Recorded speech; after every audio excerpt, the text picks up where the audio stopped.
¿Qué pasa cuando ustedes escuchan un mensaje, cuando ustedes oyen una predicación acá en Casa de Gracia o en algún lugar? ¿Cómo saben que lo que están escuchando realmente se les está quedando? Y esa es otra pregunta. ¿Cuánto de lo que escuchas se te queda? ¿Cuánto de lo que se da, por ejemplo, a través de cada domingo, se queda contigo en tu vida? De la serie Metamorfosis que hemos estado aprendiendo en estos últimos domingos, ¿cuánto se ha quedado? Si hiciéramos hoy un quiz sorpresa, todo el mundo saca una hojita, ¿cuánto se ha quedado de lo que hemos aprendido a lo largo de estos domingos? ¿Se habrá quedado algo con ustedes? ¿Cómo garantizar o cómo saber que algo se quedó? El proceso de preparación de un mensaje es amplio, es enriquecedor, es una aventura, pero compartirlo es también un arte. Pero el provocar que haga un efecto en la vida de quien escucha es otro recorrido. Y no gira en torno todo el tiempo a quien está exponiendo, sino a quien escucha. ¿Qué hace usted con lo que escucha? ¿Sabe? Pasamos aquí aproximadamente 30 minutos escuchando un mensaje. En teoría ese es el promedio, a veces un poquito menos y de vez en cuando un poquito más. Solamente escuchando el mensaje. ¿Cuánto de esos 30 minutos son bien invertidos de su vida? Hoy dicen que el tiempo vale oro, ¿no es cierto? El tiempo tiene mucho valor. Los que trabajamos cobrando por tiempo, le damos valor a nuestro tiempo, decimos cuesta tanto lo que me vas a, o el servicio que te voy a dar, es tanto tiempo que voy a emplear desarrollándolo. Y si el tiempo es tan valioso que nosotros no se lo damos a cualquiera y que nosotros cobramos por ese tiempo, estos 30 minutos que usted está aquí deberían ser bien invertidos. Los 30 minutos por lo menos de escuchar el mensaje, porque hay otras partes donde también usted está involucrado, pero yo me refiero propiamente al momento de escuchar el mensaje. ¿Cómo hacemos para que estos 30 minutos realmente estén bien invertidos? Y no que sea simplemente que venimos, escuchamos un mensaje, nos sentimos, no sé cómo nos sentimos en el tiempo del mensaje, motivados, inspirados, desafiados, enojados, lo que sea, pero ¿cómo hacemos que eso que escuchamos tenga un efecto en nosotros? Porque si no tiene un efecto en nosotros, estamos perdiendo el tiempo. Y el tiempo es valioso como para perder. Ahora, yo sí le puedo garantizar que el estar aquí, que el escuchar el mensaje es una de las mejores inversiones que puede hacer de su vida. El problema no es si esta es una buena inversión, el problema es si usted hace bien o un buen uso de esa inversión. Porque lo que usted va a escuchar aquí o lo que usted escucha cada semana es dinamita pura, es palabra que tiene poder, que puede cambiar su historia, pero puede no hacer nada también. Usted puede venir domingo tras domingo a una iglesia, a esta o cualquier otra, y su vida puede seguir siendo la misma y no generar ningún cambio, porque aunque la palabra que se está dando es buena y tiene poder para cambiar la vida de una historia o de una persona, puede no pasar nada, y usted puede seguir siendo la misma persona y hasta peor. Los adolescentes hijos de cristianos suelen quejarse de sus papás por esto. Dicen, tú vas a la iglesia, pero es la misma de siempre. Siempre me pasas gritando, siempre te pasas enojando, siempre estás diciendo cosas que no son, o usas palabras indebidas, o nunca tienes tiempo para mí, o no eres amoroso o amorosa. ¿Y para qué vas a la iglesia si no cambias? Nos tiran esa pedrada y duele mucho, pero tienen tanta razón. Porque venimos a la iglesia y no cambiamos. Entonces todos los mensajes que nos escuchamos a lo largo de la vida se pierden. Yo conozco a Cristo desde que conozco la vida, o sea, nací en este caminar. Iba a la iglesia, bueno, me llevaban a la iglesia siendo niño. Así que escuchaba prédicas, porque los días de culto, que eran todos los días en aquel momento, en los días de culto no había día de semana, no había nada para niños, y yo siendo un niño tenía que estar en la prédica, y mi mamá era de esas que si nosotros estábamos en la iglesia como debía ser, según ella, teníamos que estar en absoluto silencio, y en el momento en que alguno se levantaba, lo que sentía donde se le retorcía aquí, ¿no? El pellejo. y nos obligaban a estar sentados escuchando. Así que escuché una gran cantidad de mensajes. Los domingos había doble jornada, una en la mañana y una en la tarde. En la mañana la escuela bíblica, lo cual significa que había como una hora, hora y media o 2 horas de estudio bíblico o de enseñanza bíblica, y en la tarde había culto de nuevo y había que estar en el culto y había que mantenerse escuchando.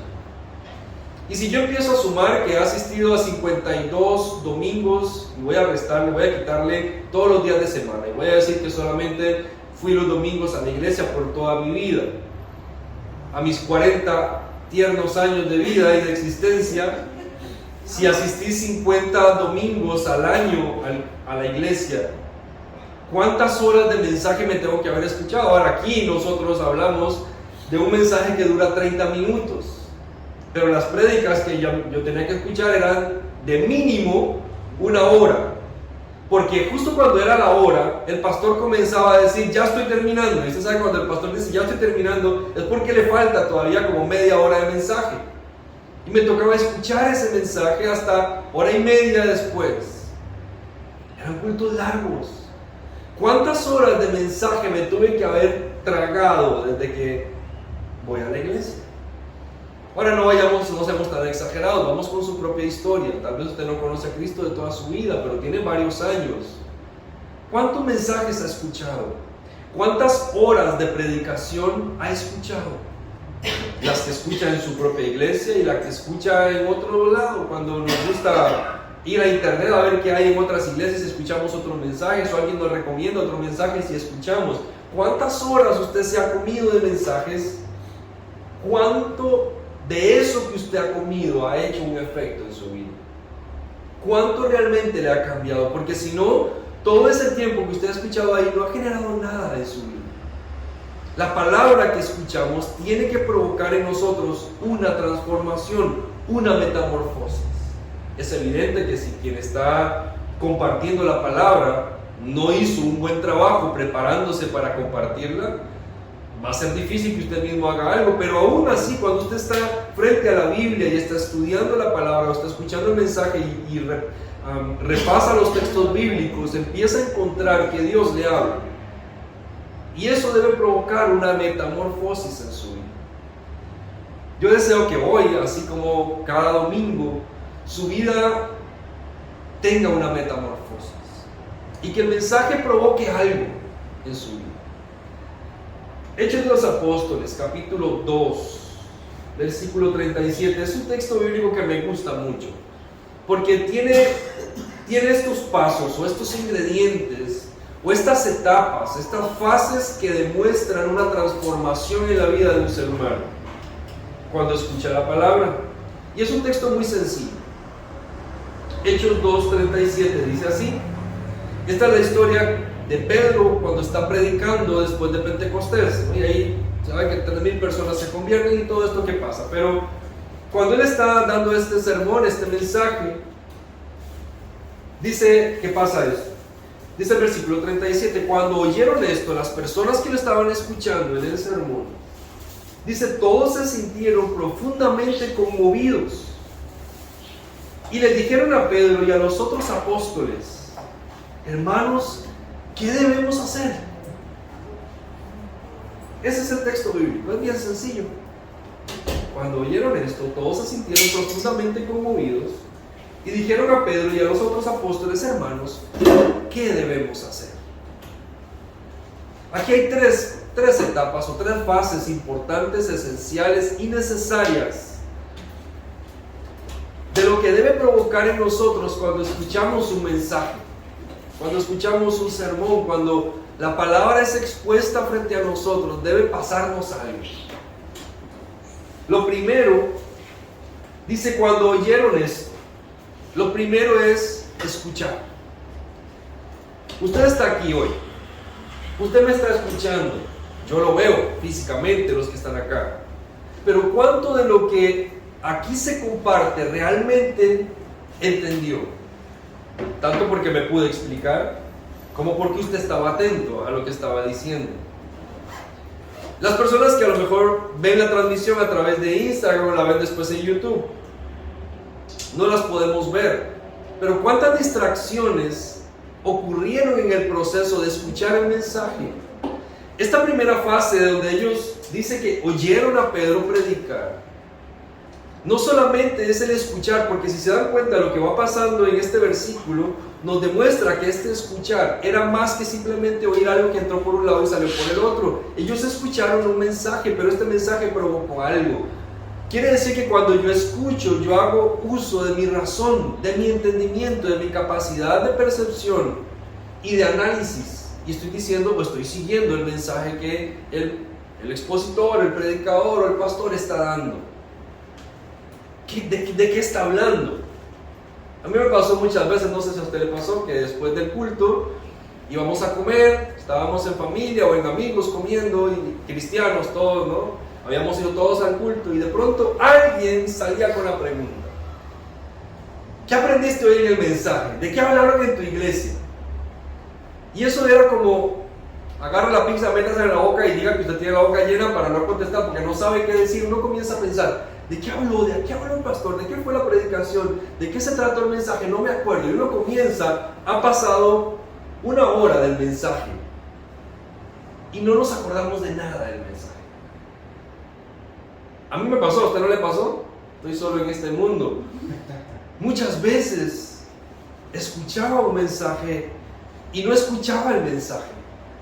Me iba, me desviaba y decía: ¿de qué predicaba hoy? No sé de qué se trató este mensaje.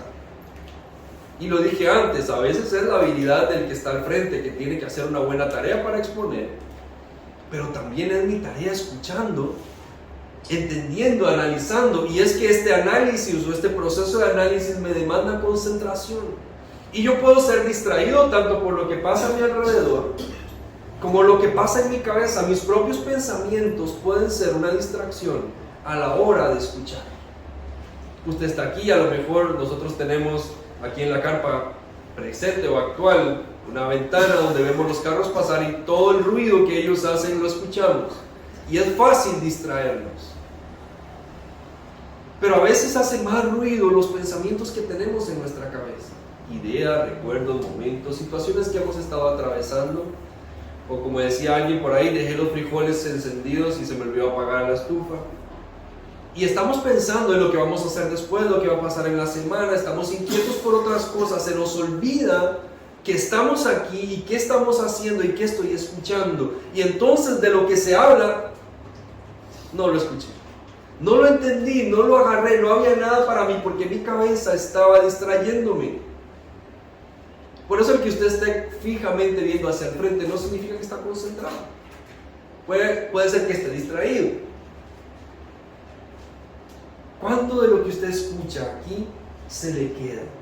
El escuchar nos obliga a desarrollar un proceso mental, un análisis, una capacidad de entendimiento. ¿Y sabe qué hace uno cuando escucha algo? Uno lo empata con lo que sabe. Y así es como construye el conocimiento. Empieza a decir: yo había escuchado esto, ahora escucho esto otro. Y este proceso analítico empieza a cimentar la memoria y empieza a hacer que algo tenga sentido para nosotros. El primer paso en este proceso es escuchar. ¿Está usted escuchando hoy el mensaje? Pero me refiero a escuchando de verdad. No lo sabemos. Vamos a verlo más adelante. Mañana seguramente nos daremos cuenta si continuamos con los pasos. Porque dice el versículo: cuando oyeron esto, ya hablamos de escuchar. Dice: todos se sintieron profundamente conmovidos. Y ahí está la segunda parte. Ellos se conmovieron. Conmoverse integra ya no solo la razón, como lo dijimos antes en el escuchar, sino integra los sentidos, las emociones. El estar conmovido involucra algo más que solo la razón o el entendimiento, involucra las emociones. Y saben, nosotros somos seres emocionales. A veces hemos dicho que no podemos ser emocionalistas y demás, y es verdad, no tenemos que basarnos en las emociones, pero tenemos emociones. Y la palabra que escuchamos debe provocar algo en nuestras emociones también. Estos que estaban escuchando, la audiencia que Pedro tenía, escucharon el mensaje, razonaron lo que estaban escuchando y eso produjo en ellos un movimiento, una activación de sus emociones, fueron conmovidos. En la primera acción, ellos usan la razón. En la segunda, las emociones. No se trata de que estemos frente a alguien que manipula nuestras emociones, sino que lo que estamos escuchando empieza a conectarse con nosotros mismos, con nuestra realidad, con la realidad de otros.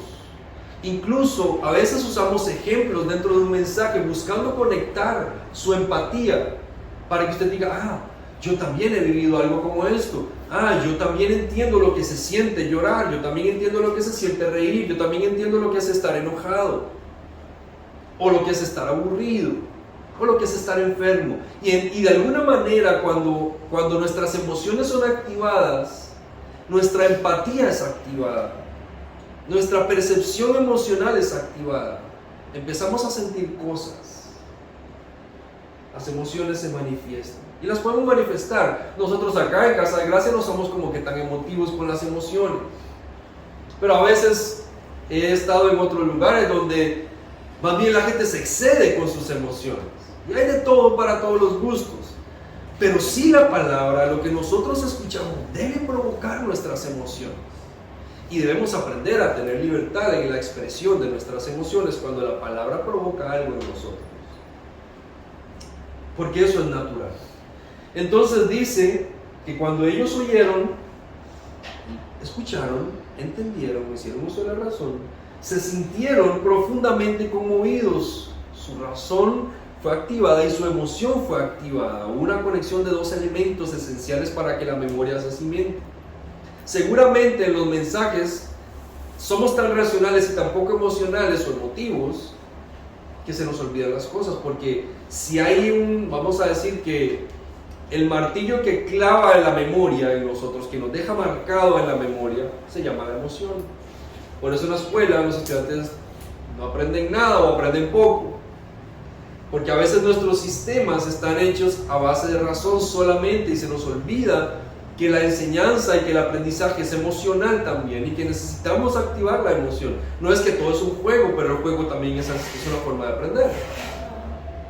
Entonces no podemos quitar la razón, el entendimiento, el escuchar, el contenido. La teoría es importante, tiene que venir de la mano con la emoción, y eso entonces nos activa. Entonces ellos oyeron esto, se sintieron profundamente conmovidos, y entonces viene la tercera. Les dijeron a Pedro y a los otros apóstoles: hermanos, ¿qué debemos hacer? Y pueden notar el proceso. Escucho, entiendo lo que está pasando, esto conmueve mis sentidos, me siento profundamente ligado a aquello que está pasando y denoto y entiendo que tengo que hacer algo. Esta tercera parte o este tercer paso es una respuesta. La primera es escuchar, la segunda es conmoverse y la tercera es dar una respuesta. Ahora, esta respuesta tiene dos fases. Lo primero que ellos hacen es preguntar: ¿qué vamos a hacer?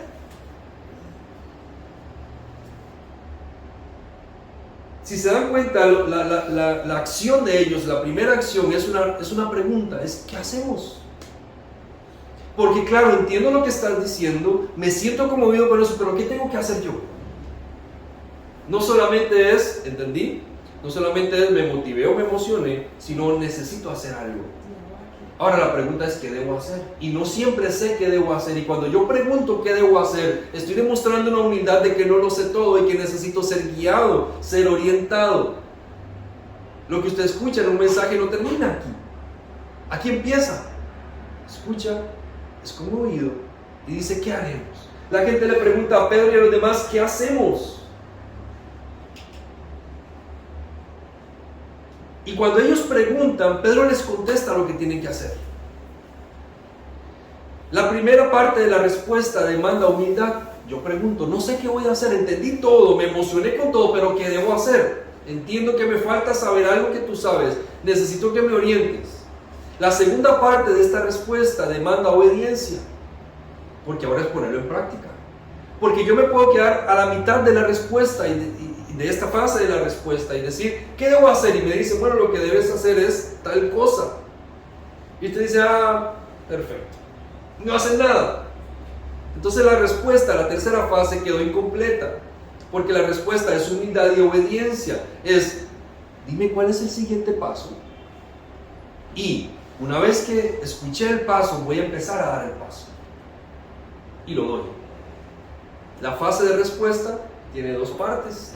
Preguntar en humildad qué debo hacer y hacerlo. Dar el paso. Y es algo que a veces nos hace un poquito difícil. Pero vea qué interesante. Cuando yo pregunto qué debo hacer, estoy haciendo uso de la razón. Y cuando yo lo hago, estoy ejerciendo mi acción.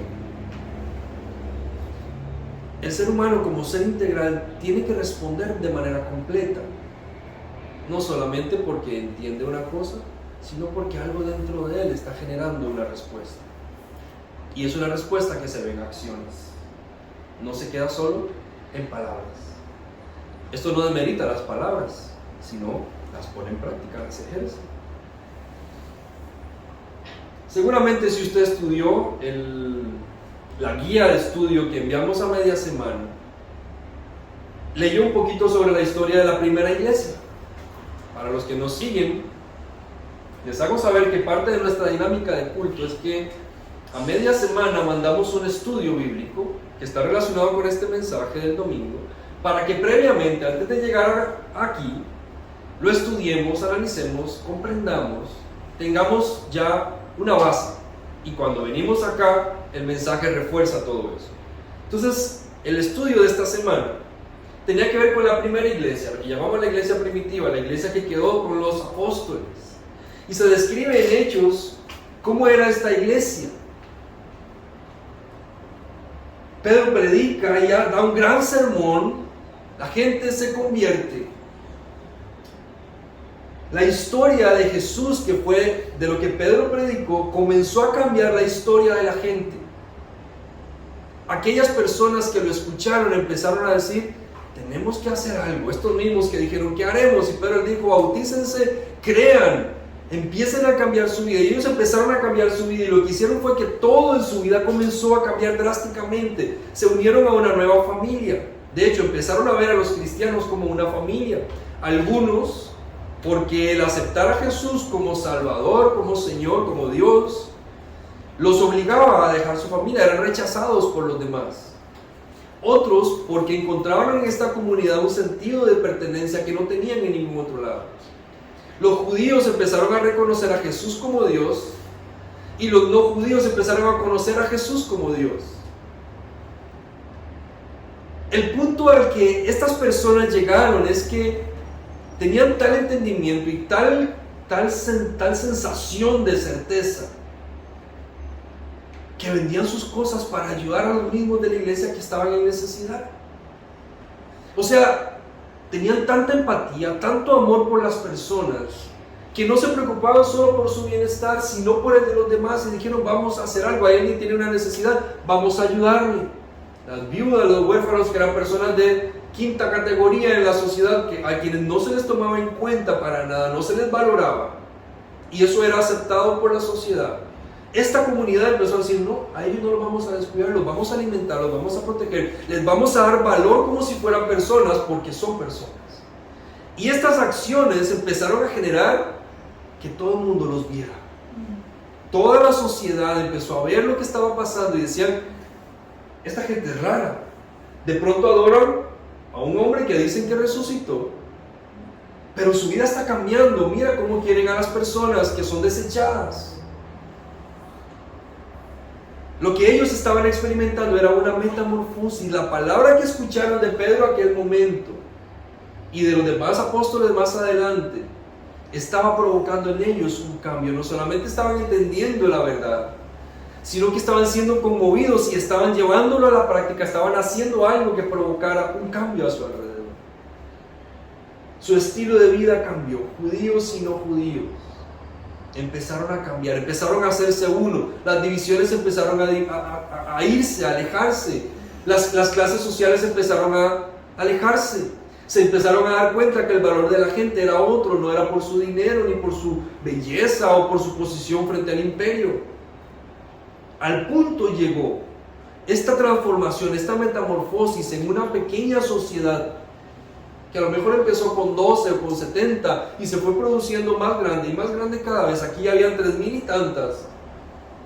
y se hizo más grande al punto que el imperio más grande y más poderoso fue transformado e impactado por este poder de una palabra. ¿Se da cuenta el poder que tiene? El imperio que nadie podía derrotar, el imperio que era insuperable, el imperio que los tenía dominados, terminó postrándose a los pies del Evangelio de Jesús. Y no usaron armas, no fueron violentos. ¿Qué usaron? El poder de la palabra transformando sus vidas. Ahora, imagínense que aquellos 3,000 que estaban ahí escuchando a Pedro ese día, no lo hubieran escuchado. Y se distraen, porque les entra el WhatsApp, porque están pensando en los frijoles, porque su mente está pensando en el judaísmo solamente. Entonces el impacto no se produce, aunque era la palabra misma, pero las personas cambiaban. Jesús lo relató de una manera muy particular como él sabía hacerlo. En Mateo 13, 18, Jesús lo explica como una parábola. Lo mismo que les estoy diciendo, lo mismo que pasó en la iglesia de los Hechos. Jesús lo explicó antes de eso. Hechos 13, 18. Perdón, Mateo 13, 18. Es Jesús hablando. Escuchen, dice Jesús, explicándole a sus discípulos después de haberles contado la parábola. Y como ustedes se la saben, solo voy a leer la explicación. Escuchen lo que significa la parábola del sembrador. Cuando alguien oye la palabra, escuchen cada fase. Cuando alguien oye la palabra acerca del reino y no la entiende, estamos hablando de razón, viene el maligno y se la arrebata. Arrebata lo que se sembró en su corazón. Esta es la semilla sembrada junto al camino. El que recibió la semilla que cayó en terreno pedregoso es el que oye la palabra e inmediatamente la recibe con alegría. Vea que la alegría hay una muestra emotiva, pero como no tiene raíz, dura poco tiempo. Cuando surgen los problemas, la persecución a causa de la palabra, enseguida se aparta de ella. El que recibió la semilla que cayó entre espinos es el que oye la palabra, pero las preocupaciones de esta vida y el engaño y la riqueza la ahogan. Es una persona que cambió su hacer, porque en vez de hacer lo de la palabra, empezó a hacer lo de las preocupaciones de la vida. Se ocupó en las cosas de la tierra, y ahí está hablando de la acción. Sus acciones estaban enfocadas en las cosas de la tierra y no en las de la palabra. Y vio las tres partes ahí, pero al revés, en quien no lo hace. Las preocupaciones de la vida, el engaño y la riqueza la ahogan, de modo que ésta no llega a dar fruto. Pero el que recibió la semilla que cayó en buen terreno es el que oye la palabra y la entiende y produce una cosecha al 30, al 60 y al 100 por uno. Qué poderosa es la palabra. Cada mensaje que usted escucha que está basado en la palabra tiene el poder de transformar un imperio. Pero ¿sabe por qué no cambiamos los imperios, las naciones, los países, los gobiernos? Por el terreno de nuestro corazón. Porque la palabra siempre es la misma. La semilla era la misma. La semilla tenía el poder para cambiar lo que fuera, pero el terreno donde esa semilla fue plantado hizo una diferencia en el fruto que podía dar. La tierra cambia, el fruto cambia según la tierra, pero la semilla es la misma semilla. La palabra que usted escucha tiene el poder para cambiar un imperio. Ahora dejemos del imperio porque aquí no hay ninguno. Tiene poder para cambiar su familia. Tiene poder para cambiar su salud. Tiene poder para cambiar su estado financiero. Tiene poder para cambiar a sus amigos. Tiene poder para cambiar su entorno de trabajo. Tiene poder para cambiar su entorno de estudio. La palabra, el poder de la palabra es capaz de hacer cualquier cosa donde usted está a su alrededor. Pero ¿por qué no lo hace? ¿Será que hay algo en su corazón? ¿Será que estamos tan pavimentados, tan duros, que es como cuando cae sobre el camino o alrededor del camino o cerca del camino y las aves se lo llevan? Y la palabra que usted recibe cada domingo, que era la que necesitaba para cambiar su semana, se le fue, se la robó el enemigo. ¿O será que no tiene suficiente profundidad? ¿Es usted muy emocionalista? Cambia de un día para otro y lo que usted recibió hoy con alegría y dijo, sí, eso es, me encanta, eso era lo que yo necesitaba, mañana ya se olvidó. Porque la tristeza, el agobio, la depresión, la ansiedad le hicieron olvidar todo lo que Dios le dijo. O a lo mejor está demasiado ocupado. Tiene tantas preocupaciones, tantas ocupaciones, tantas responsabilidades en esta tierra que entonces, a pesar de que usted escucha la palabra y sabe que puede generar un efecto positivo en su vida, no tiene tiempo para esa palabra porque el tiempo suyo está ocupado en hacer las cosas de la tierra y no puede sacar ni un minuto para regar esa semilla. Entonces no damos fruto. Hay un poder transformador en la palabra que produce una metamorfosis. Es la historia de Cristo capaz de cambiar tu historia, tu vida, tu presente, tu futuro. Pero si tu terreno, el terreno de tu corazón, donde esa semilla es plantada, no es el adecuado, todo ese poder se quedará en la semilla. Y todo el efecto que podría producir no lo va a producir. Entonces la próxima vez que usted esté escuchando un mensaje, pregúntese, ¿cómo está su corazón? Y hoy espero que usted, cuando se vaya a este lugar, y ahora más tarde seguramente le voy a preguntar, ¿de qué se habló en el mensaje esta semana, este domingo? Y usted pueda decir, se habló de esto porque esto tiene que ver conmigo, porque esto sí atrapé, eso, escuché esto, esta fue mi semilla para hoy, la entendí, eso me conmovió y yo estoy preguntando, ¿qué debo hacer con esto, Señor? En nuestros estudios bíblicos que mandamos entre semana, siempre hay alguna pregunta que nos enfoca a nuestra realidad y nos hace preguntarnos, ¿qué debemos hacer? ¿Qué me está diciendo Dios? ¿Qué tengo que corregir? ¿Qué tengo que cambiar? ¿Qué estoy aprendiendo? ¿Qué debo mejorar? ¿En dónde Dios me está llamando la atención? Porque siempre que la palabra está llegando a nosotros, debe haber un efecto. ¿Cómo está su corazón en esta hora? ¿En qué condiciones?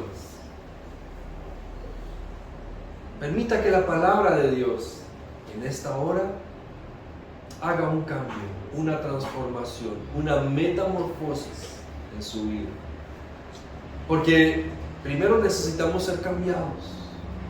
No podemos ser cambiados por nosotros mismos, sino por alguien más grande y más fuerte que nos cambie. Y segundo, para que ese cambio ocurra, la palabra tiene que entrar en mí. Y ahí sí usted tiene todo el control para decidir si eso entra o no. Lamentablemente, en el mundo en el que vivimos, las palabras que entran, que tienen poder también, no son estas. Entran palabras de juicio, entran palabras de derrota, entran malas noticias. Ponga la noticia y usted verá cómo se llena su terreno de semillas malas. Cada año que empieza, los economistas, todo lo malo que va a pasar. El país no va a crecer, la economía no va a funcionar, la guerra que va a pasar o que está pasando. Y comenzamos con malas noticias y decimos, esto no va para nada bien. Vemos los candidatos a la presidencia y decimos, ¿de dónde nos agarramos? Y entonces no tenemos esperanzas. Porque nos estamos llenando de palabras que no son. Por eso nuestra vida se estanca. Por eso nos quedamos rezagados. Por eso no hay un efecto a nuestro alrededor. Pero la palabra tiene poder. Para cambiarle a usted, para cambiarme a mí, para cambiar nuestro entorno. Si cuidamos el terreno de nuestro corazón donde es sembrada esa palabra, va a haber cambio y transformación a nuestro alrededor.